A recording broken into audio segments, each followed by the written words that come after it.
All right. Well, if it isn't another new all-time high day, congratulations, everyone. Everyone richer as of right now, this moment, even you, Rockaby.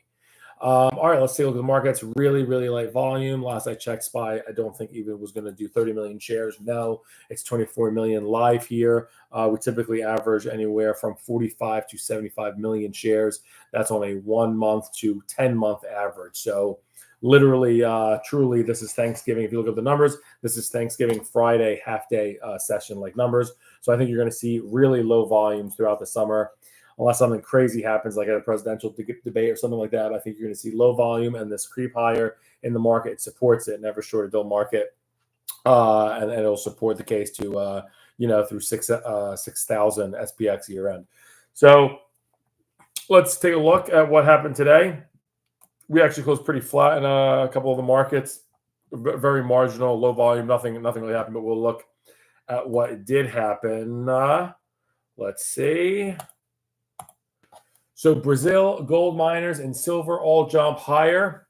SPY, Qs, NASDAQ, semiconductors all trade to new all-time highs. That is what happened today.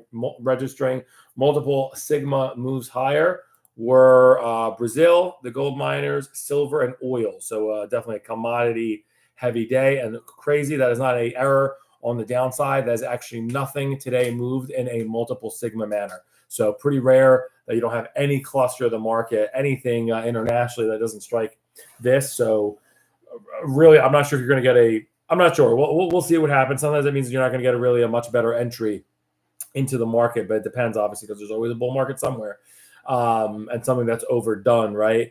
But that's always a little bit interesting when nothing registers a multiple sigma move to the downside. It usually supports the opposite direction to go higher.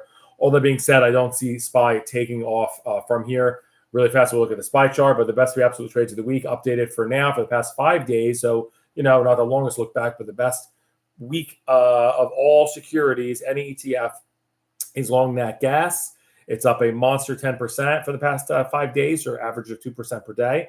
Of course, if it's not returning that per day. Long ARC-G, this has had a rocket back of sorts. The biotech and the specific fund, the Kathy Wood Genomic Revolution Fund, and then short Mexico, still reeling from that, the elections. That is down 5% in the past 5 days. So let's take a look at some charts. So first, let's do SPY. Boopity boopity boopity bop. Bop. All right, so here is SPY, just an intraday chart. Pretty much opened at our highs. We hit a low at 2 p.m. and then closed right around VWAP, 15 cents within VWAP. We did close above it, so slightly better bid, but a flat day, closed down 4 basis points. Zooming out a little bit to see what we're talking about in terms of target. Basically that. So now it's got 2 days to digest this here. The upper band's right around 536. So again, you can squeeze a little bit out, and if this gets expands, you can potentially reach this level, 540. But what I'm saying is, I don't think it's taken off to the races here. So you'll get some opportunities, I think. But this market looks good. Like I said, I think weeks ago, I don't think you're going to get an entry under 495 for a long time, if ever. It's crazy because people were thinking 5,000 SPY was overdone. That's the level to sell or something. I don't think you are going to be able to buy under that point, unless you have to have a sort of like crash proportions. So that is my standing on SPY. I do believe it is going to be to the upside for the next couple of weeks. I'm going to have a bullish backdrop. Sell-off should be bought. I would probably have a near-term target of somewhere around 5,400 on the S&P, but not too much higher than that.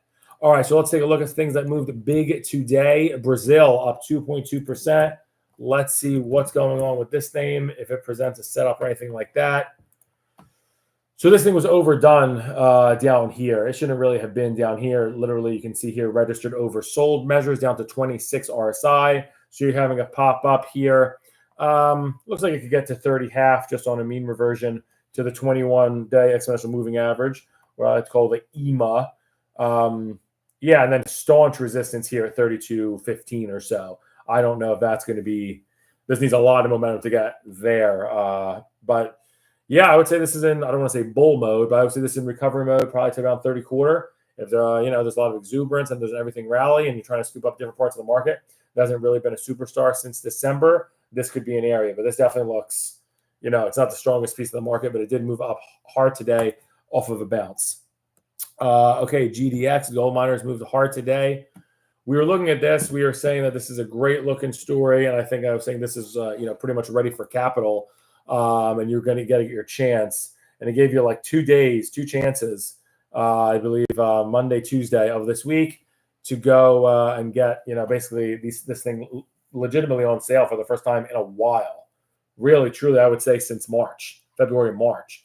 The gold miners were on sale, and they are no longer. They're above their meeting averages, and they're trying to target this 37 52-week high.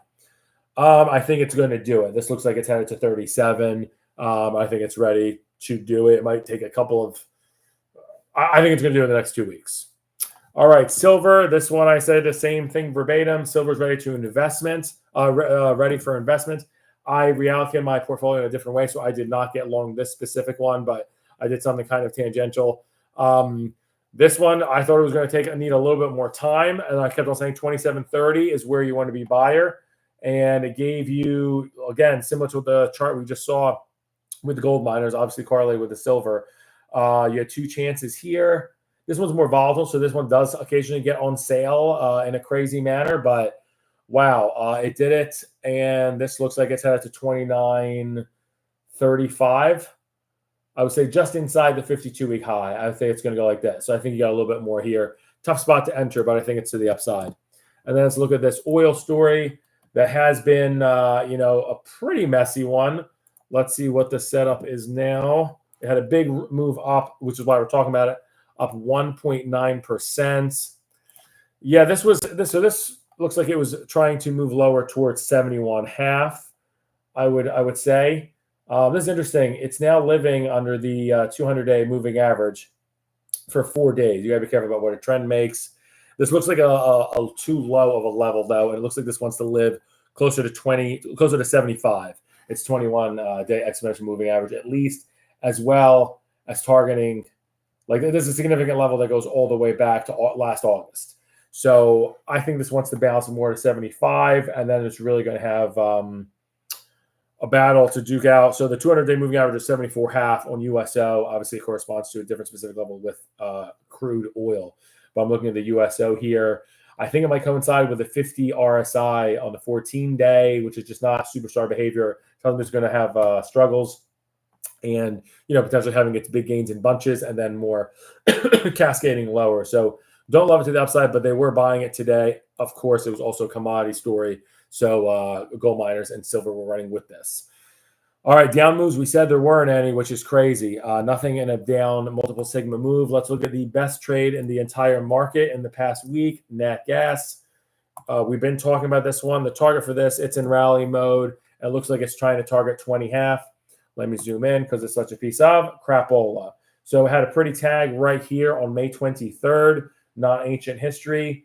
And then if I get to, I'm looking at another chart with a different volatility band mark dates. So I'm looking at this like 20.5 it wants to get to. That's right here. The actual 200-day moving average is way above a 21.15. I don't even think, if it's really strong, it'll get to that. If there truly is an everything rally and it's even favoring the commodity side like today would, then I would say it can get to this tag. But I think this is going to have I think this is going to go to that 20.5 limit. So still in about another $20. Let's go to ARCG. This one has had a big week, up 6% in the past week. Let me just see if I do is 1 year. Oh, it's a piece of crap, but it's not horrendous like the like nat gas. This looks like it's in bull mode too. This looks like it wants to go to 27.80. I would say, yeah, pretty much its upper band, maybe a little bit higher above the blue. And that 200-day is pretty much high. I don't think it's going to do out unless really you have a ruckus rally. And here it was flat, not even participating one way or the other. But this looks like it has seen its little bottom here. It is holding its 50 RSI, but not impressed, not a buyer. To show the dispersion, also ARC is actually the third biggest loser in the market. Oh, I'm sorry, third biggest gainer in the market. So it's Nat Gas, ARC-G, ARC-K. ARC-K is up 4.9 and ARC-G is 6.3. So slightly favoring the biotech side.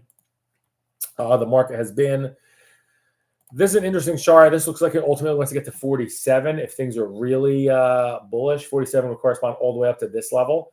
This is interesting. So this is exactly what we're talking about. This is really has been having a real battle with the 200-day moving average since April 15th, ARC, legitimately. And it's been losing. If you look at the closes versus all these days, so April 15th to, mid or early June today, it's almost 2 months. I would say these guys have 1, 2, 3. You got a bunch here, maybe plus 5, 8, 9.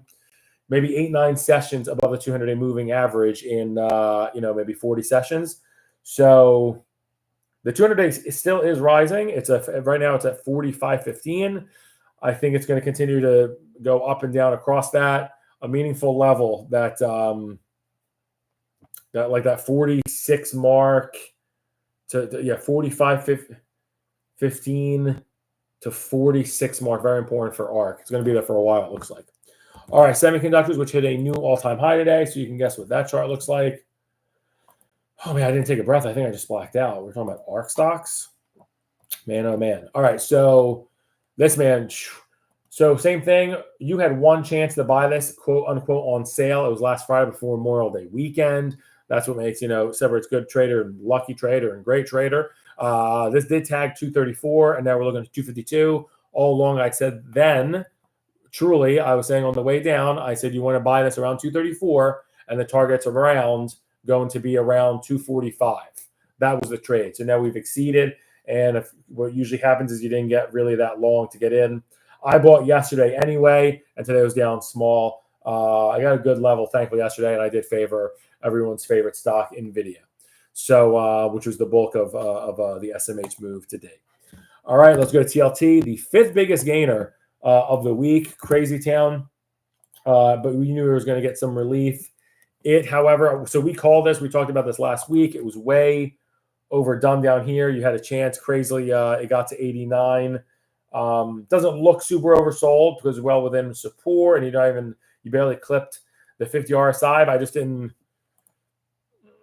it just didn't look like. I just had very strong support at 89, so I didn't think a bottom was going to fall out or anything like that. And that's pretty much where it went. And now it's 200-day here, which it's trying to, it's had a special relationship with, I say, since December 14th, in that it's been within, 1% of it from a moving average perspective. And now it's to the upside. So it's like a slow rubber band. What's going to happen here, most likely, I think it's at its short-term target. So I think this will start to decline. TLT will start to have a little bit of a small descent lower towards 91, say this area, which would coincide with TLT goes down, which is bond prices, which means yields would go up. Would it coincide with a backdrop for bearishness, as it were, in the market? But we'll see. Some things are not giving clear signals, as is this great the biggest gainer list: nat gas, biotechs, bonds. Well, that makes sense. SMH, ARC, but we'll see. All right, going to the loser side, Mexico. Mexico, the best short in the market over the past week. It is down 5%. It was down hard today, 2%. They tried making a big comeback yesterday. That is an ugly candle. It's actually called a bearish engulfing candle, where it actually engulfs the entire previous day, and it closes at or near the lows. So not a good sign. This was like it might want to move lower. Surprisingly, I thought it was really going to base around 62 even. And now we'll see what this 200-day moving average is very important. It's not a willy-nilly number. And you're supposed to have some ground on it. This name has, since Halloween, held its 200-day moving average with gusto, with 1% or 2 above it. And now you can see it is inside of it by 0.5%. We'll see. But that's going to be a moving post for Mexico for a while. Okay, the other one is VXX. So VXX, a big loser in the past week, down 5%. So almost the same amount as Mexico. I'll zoom in because it's such a piece of crapola.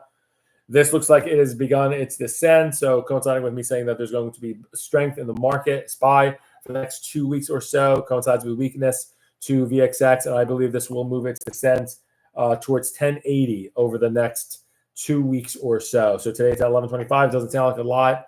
That's 45 points bips or 4%. That makes about that kind of a sense. So not a ton to expect over the next 2 weeks. We'll see. Could be wrong, but pretty much expect a 4% reduction in volatility and a 1% or so rise in SPX. You heard it here first on June 6th. We'll see. Bitto, the third biggest loser in the market. Let me zoom out on this. This is down 4%, 3.5% in the past week. Let's take a look at this chart. Bitcoin. This. Let me look here.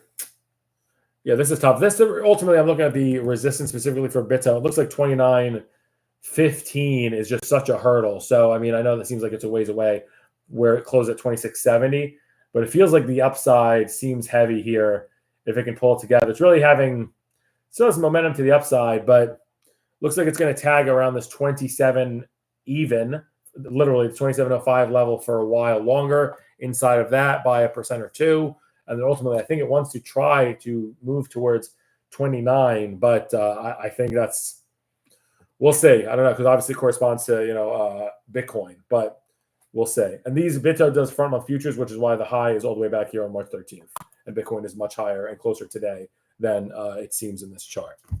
All right, uranium, the fourth biggest loser. Let's see. Uranium looked like it was ready for investment in dollars like a week or two ago. Let me see. This looks good. You're getting, look at this. You're getting like 3 chances. We saw on a couple other charts, you don't get many chances. This is 3 chances under the 21 exponential moving average. Still very strong rising 200-day moving average. The top was just, 2.5 weeks ago. This looks good. The level I was targeting, if I target a buy in this, is right around 31 quarter. So right around here, even like 10 cents to spare. This looks good with a 34 target. So I think it's going to break and go through its 50-week high. This looks good because it has velocity to the upside. This would be a good options play if the volatility is not insane. I'm sure it's like 80 vol, and then you got to really be careful with the options play. But this looks good. This really looks like it's going to lift. I like the commodities tilt to this as well. And then TAN. TAN was interesting. We've been looking at this for a while. What is it doing with its 200-day moving average? Is it a fad or indeed a new trend? We're talking about it because it's down 3% in the week and one of the biggest losers. Let's see. So this is all okay. It's still holding it. This is going down, giving it further support, kind of like a trampoline. The only thing is this, I don't think it's going to go far below 45.70, but it's just under here. It's going to be close. It's going to be very, very close. The line right here is 46.5. We'll keep for simplicity's sake. And right now is down a big 2%, and it's already down. It's down 3% in the past week. So 1% outside of today. We'll see. This is interesting. We're talking about this space specifically because if this really broadening does happen, this would be a recovery story because you could see big gains made in this. If this breakout happens, 49, the next level I see would go to 54. And then obviously it takes more than this. But then you get to 59 and you get to 63. You see how, obviously it's not going to be that easy, clean, and symmetrical. It's going to be a much more difficult trade than that. But you can make big gains in this, but this has to do similar to what China did. It has to hold this for about a month or so. This black line has to eventually flatten, and then you'll start to see really support, and these prices are going to be long gone in the rearview mirror. We'll see. So uranium looks good. TAN looks good. Again, more bullish ideas than bearish for the time being, but of course, that's going to be the backdrop with all-time highs. So in final, best 2 absolute trades of the week, long nat gas, long biotech, specifically ARKG, and short Mexico. All right, that was a mouthful. Peace, and enjoy the NBA Finals tonight. Good one. Boo, Celtics. I think Kyrie and Luka are going to do crazy things. Bye-bye.